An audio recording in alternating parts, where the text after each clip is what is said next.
gamers, and welcome back to my channel.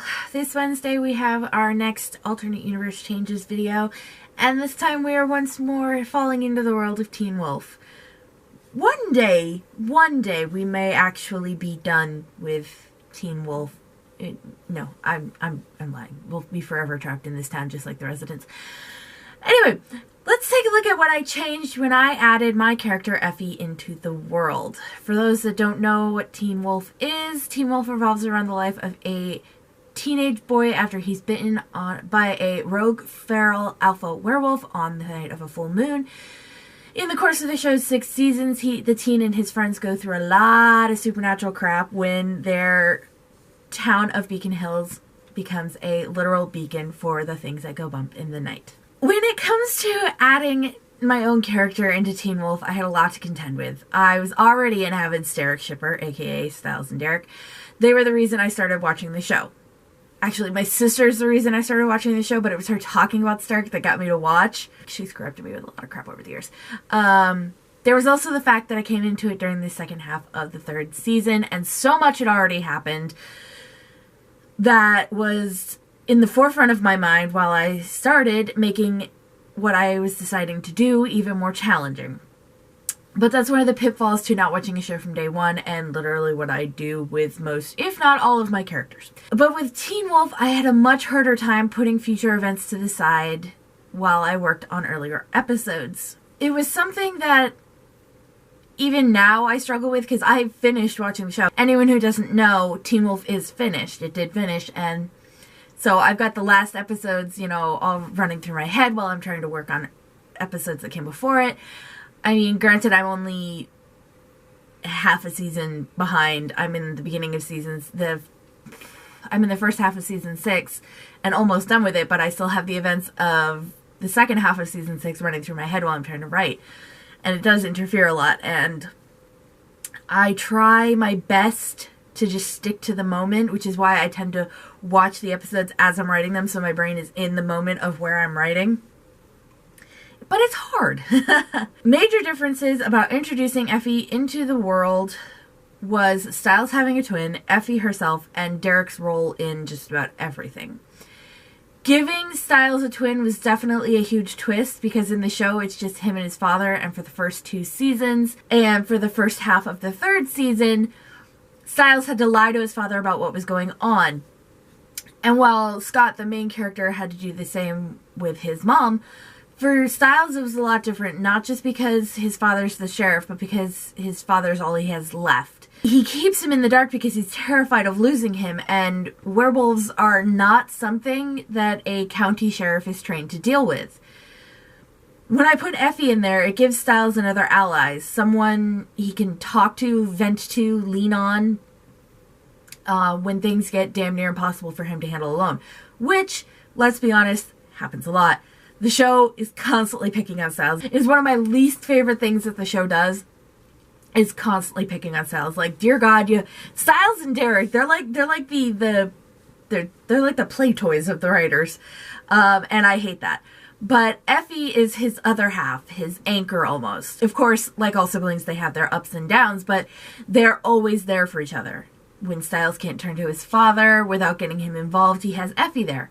And it makes things not easier, but smoother for Styles when it comes to the events of the shows. Even when he and Scott are at odds, he always has Effie there. Even when they're at odds, he still always has Effie there, because they both know to put aside what their differences are, because at the end of the day, family is what matters. The biggest difference, as always, is Effie. Having Effie in the show adds another element to the show that almost moves things a bit faster. She builds alliances quicker than we see in the show. She doesn't let people bullshit around, and she refuses to back down from what is right just because someone she cares about has a different opinion. In season 2, she and Derek, who she recently started dating, get into a disagreement over who the bad guy is, and she doesn't back down. Even when it's clear her not agreeing with Derek makes him distrustful. Understandable in his case, he has a lot of reason to distrust people, especially people he's in romantic relationships with. That has never ended well for Derek. So So he's still learning to trust again, and that's the very beginning of their relationship. Well, not at the very beginning of their relationship. They had been together for a while there, but it's near enough to the beginning of the relationship where her not agreeing with him, her having a difference of opinion, is immediately going to make him go, okay, what does she know that I don't? What isn't she telling me? What is she hiding? Things like that. But Effie refuses to change what she believes just to suit him. She's not the type of person who is going to change the foundation of who she is just because the significant other she has in her life doesn't agree with her or she doesn't agree with them. She's going to stick to her guns no matter what. Damn the consequences, she'll deal with them afterwards. Another thing having Effie changed was Sterek. Like I said, I am an avid Sterek shipper. I love watching the banter and the tension between Stiles and Derek. It's amazing. But somewhere near the end of the first season, Effie started developing feelings for Derek, and it blossomed into a relationship in season 2. And it just kept going, building in seriousness until we reached where I'm currently writing them. They are mated, bonded in life in werewolf terms, and planning on marrying once she graduates. When this shift happened, I floundered a little bit, I'm not gonna lie. But the way things worked out after were better than what I had planned, so I couldn't really be too mad about it. I just can't talk about Effie in front of my sister, or she gets this look and I start feeling unsafe. Our last difference is Derek's role in things. After season 4, Derek leaves the show. Tyler Hoechlin wanted to go and do other things, which is amazing for him. So happy for him. But something was missing without him there. Stiles without Derek just wasn't for same. The tit for tat with the baddies lost something, and I knew with Effie, having him gone wasn't going to be an option. One, because of the relationship he has with Effie and the relationship he has with Stiles.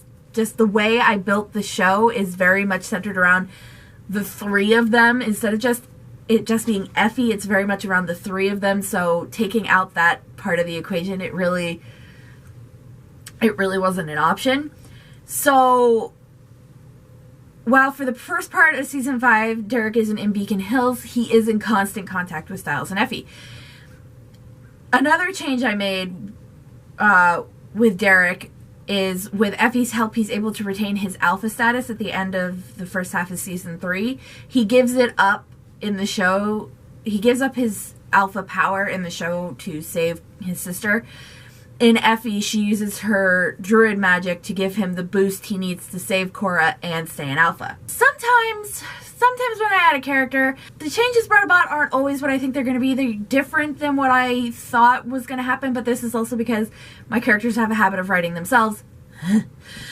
Welcome to my life. One thing that I wasn't planning was Effie being turned. In the first half of season 3, there's a pack of alpha werewolves trying to take the Beacon Hills Alphas, aka Scott and Derek, even though Scott hasn't become an alpha yet. And in an effort to make Derek do what they wanted, one of the alphas bit and turned Effie. This was not the original plan when I started writing her. It wasn't even the original plan when I started writing season 3. But the idea kind of wrote itself, and then I had her turned character with druid magic and an alpha boyfriend, and it brought a whole new twist I wasn't planning. Another thing I had to deal with is Effie's relationship with Scott.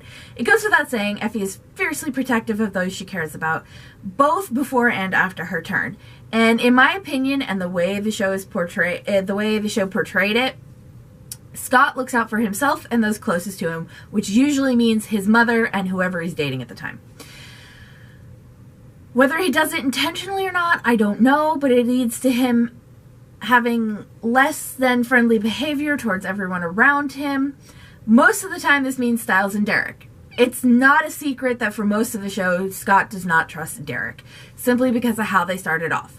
And yes, Derek was kind of a brutish ass face when they first met him and everything, but he had his reasons. Scott and Stiles didn't exactly make it easy on him. He didn't exactly make it easy on them, but still, he tends to immediately make Derek the bad guy for a while. And unfortunately for Scott, his animosity towards Derek and occasionally being a terrible friend to Stiles, that's 2 of the 3 people that Effie will do anything for. And because of that, Effie and Scott butt heads a lot. While Scott is family to Effie and Styles, he's basically their brother, she will call him out on his behavior. This includes Styles from time to time because, let's face it, teenagers don't think things through, but the majority of the time, it's Effie against Scott with Styles stuck in the middle. And that's always hard to write. I want Styles to see that Scott's wrong or to call him out on it, to side with Effie, but he can't always because sometimes, and I hate justifying Scott's behavior, but sometimes he just needs Styles to be there, to be on his side, to understand why he's doing what he's doing, even if Styles can't bring himself to understand because his brain just can't. So I let Effie be the bad guy in those situations. I let her play, you know, devil's advocate, where she's the one going, this is wrong, you know it's wrong, you shouldn't be doing this, you know, all that stuff. Because she does the same thing with Derek. Like she tells him in season 2, you know, she's not going to pick her play sides in the alpha war between Scott and Derek. She will stand where she needs to do the right thing, whether that's with Derek's pack or Scott's pack or in between them. So be it. So long as at the end of it all, everything is as right as it can be. Another thing to deal with is the subplot of Effie's powers. At the beginning of season 3, because of the bonding ceremony she and Derek performed, Effie unlocks her dormant druid powers. She unlocks Styles's as well because they're twins and they're connected through their powers. But hers are the ones that take the focus because of how severe hers are. Styles, as we all know, he can use Mountain Ash, runes. That baseball bat of his seems to be indestructible. Indestructible. And that's his thing. You know, his is more the physical side of things. Effie's is more the mental side of things. At the beginning of season 3, she starts having these urges to paint things that she's seeing in her mind. She has no control over it. She has to get the images down. It could be painting, it could be drawing, honestly, whatever mediums she has in front of her at the time, until she learns to control it, are what she's going to use. After a while, like I said, she finds out that she unlocked her dormant druid magic and is what is known as a spark. Basically, it means she was born with her magic inside her. She doesn't need outside sources to feel it. Styles is the same. This also means when she was turned, she kept that magic. A born druid cannot have their magic taken away, but a born wolf cannot have magic. However, when a born druid is turned into a wolf, they keep the magic and it makes them something different. She became something different. And that power just grew and it grew, and it is now at the point where she's stronger than almost anyone in Beacon Hills, and she has the potential to become an alpha in her own right. Something she doesn't want, but it is there. It was a complicated process trying to figure out exactly how far I was going to take Effie's powers. Did I want her to become an alpha? Did I want that possibility? Did I want the possibility that she could spiral and become something dark? Did I want the possibility that she was going to be something completely otherworldly? I mean, with Teen Wolf, there are actually a lot of possibilities that you can do. It doesn't really seem like it, but there are a lot of possibilities that and roads you can take. I finally settled on her being a druid fox. Yes, when she was bit, she became a werefox, not a werewolf. Didn't stop her and Derek, though. But I settled on her being a druid fox, as she likes to put it. Perks of a fox, powers of a druid. I didn't want to make her, you know, overly powerful to the point where, oh god, she can't be stopped by anybody, because, you know, that would be unrealistic. But it still takes a lot to stop her, and putting something like that within the Teen Wolf world on the good guy side is rare. I can think of only one other character who really can't be stopped, and that's Peter, who, I didn't realize that until just now. Oh well. Building the path of Effie's magic, it was a long, complicated road. There were so many times that I had to write and rewrite, plan and plan again, until I had something where I was finally comfortable with.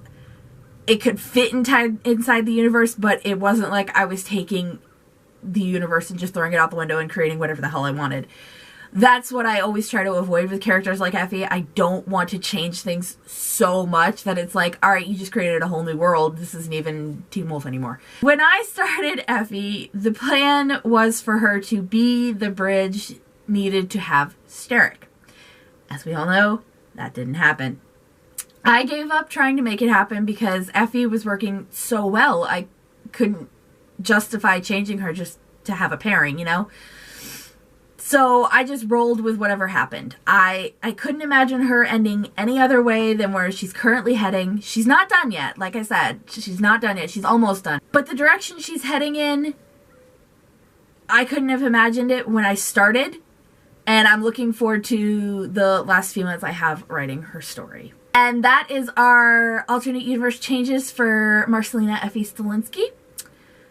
Let me know down in the comments below what you think. One day I might go a little bit more in depth into just what her magic is and just exactly everything she can do. That actually is a really good idea. I do like the sound of that. For now, hit that like button if you did enjoy the video. If you haven't yet, please hit the subscribe button. I love sharing my content and my universe with other people. If you have subscribed but you haven't yet, make sure you turn on that notification bell, setting your notification settings for all, not just for me, but for everyone you follow, so you always get a notification when we post new videos.